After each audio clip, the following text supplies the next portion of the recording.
Assalamualaikum warahmatullahi wabarakatuh. Alhamdulillah wassalatu wassalamu ala rasulillah. Segala puji dan syukur marilah kita hadirkan kepada Allah Subhanahu wa ta'ala yang telah melimpahkan rahmat dan karunia-Nya kepada kita bersama. Seterusnya salawat dan salam, tak lupa pula kita berdoa kepada Allah supaya disampaikannya kepada arwah junjungan Nabi besar kita Muhammad sallallahu alaihi wasallam.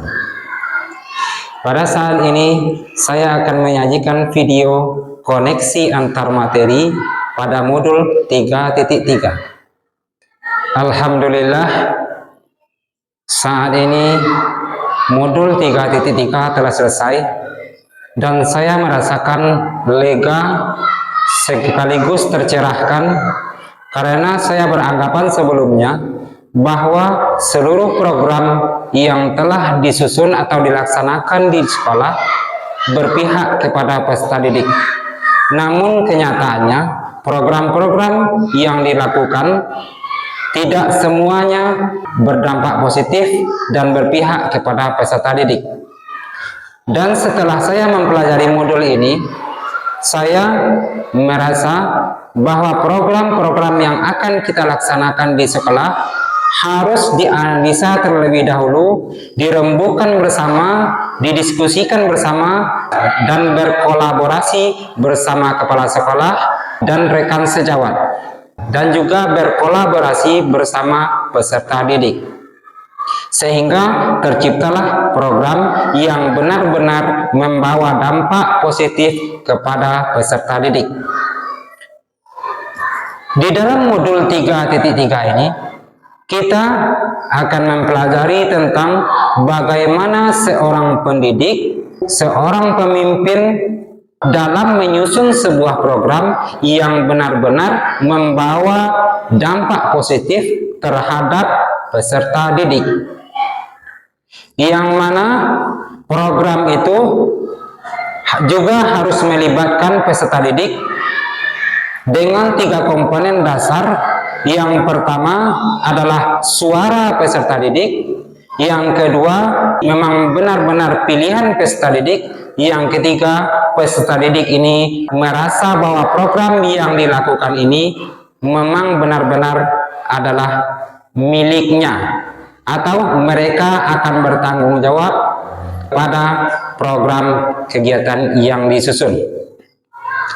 Nah, berbicara mengenai keterkaitan modul 3.3 ini dengan modul-modul sebelumnya seperti modul 1.1 tentang filosofi Ki Hajar Dewantara yang berbicara tentang pendidikan adalah kegiatan menuntun peserta didik untuk mencapai kebahagiaan yang setinggi-tingginya. Modul 1.2 tentang nilai dan peran guru penggerak, bagaimana guru penggerak ini menerapkan nilainya sebagai guru penggerak dan menerapkan perannya sebagai guru penggerak. Pada modul 1.3 tentang visi guru penggerak, modul 1.4 tentang penerapan budaya positif di sekolah.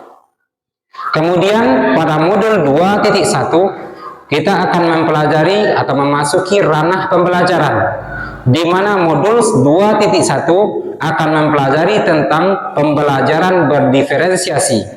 Modul 2.2 pembelajaran sosial emosional, dan modul 2.3 tentang coaching untuk supervisi akademik.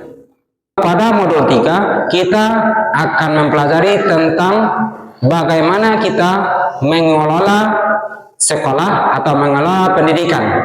Pada modul 3.1 kita akan mempelajari tentang pengambilan keputusan yang berdasarkan kepada nilai-nilai kebajikan universal, di mana kita akan dihadapkan pada dilema-dilema dalam pengambilan keputusan tersebut. Pada modul 3.2 kita akan mempelajari tentang bagaimana seorang pemimpin mengelola sumber daya yang ada di sekolah.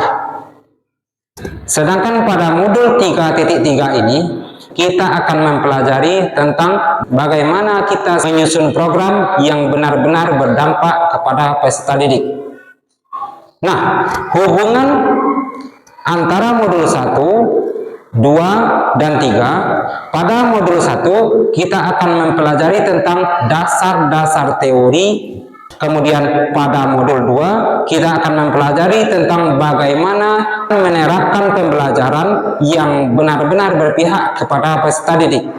Sedangkan pada modul 3 kita akan mempelajari tentang bagaimana menjadi seorang pemimpin yang benar-benar mengelola sekolah. Menurut saya, program yang benar-benar berdampak positif kepada murid adalah program yang memang berasal dari murid atau kolaborasi dari guru dengan murid atau guru, kepala sekolah, dan murid. Atau yang lebih sempurnanya, kolaborasi antara seluruh stakeholder yang ada di sekolah. Sehingga program yang dilakukan ini akan membawa pengaruh yang positif kepada peserta didik. Mungkin hanya itu koneksi antar materi yang dapat saya jabarkan. Mudah-mudahan kita berharap pembelajaran dari modul 1, 2, dan 3 ini memang benar-benar bisa kita aplikasikan di dalam dunia pendidikan, sehingga terciptanya generasi muda yang akan memajukan bangsa kita di masa yang akan datang. Mohon maaf atas kekurangan. Terima kasih atas perhatian. Wabillahi taufiq wal hidayah. Assalamualaikum warahmatullahi wabarakatuh.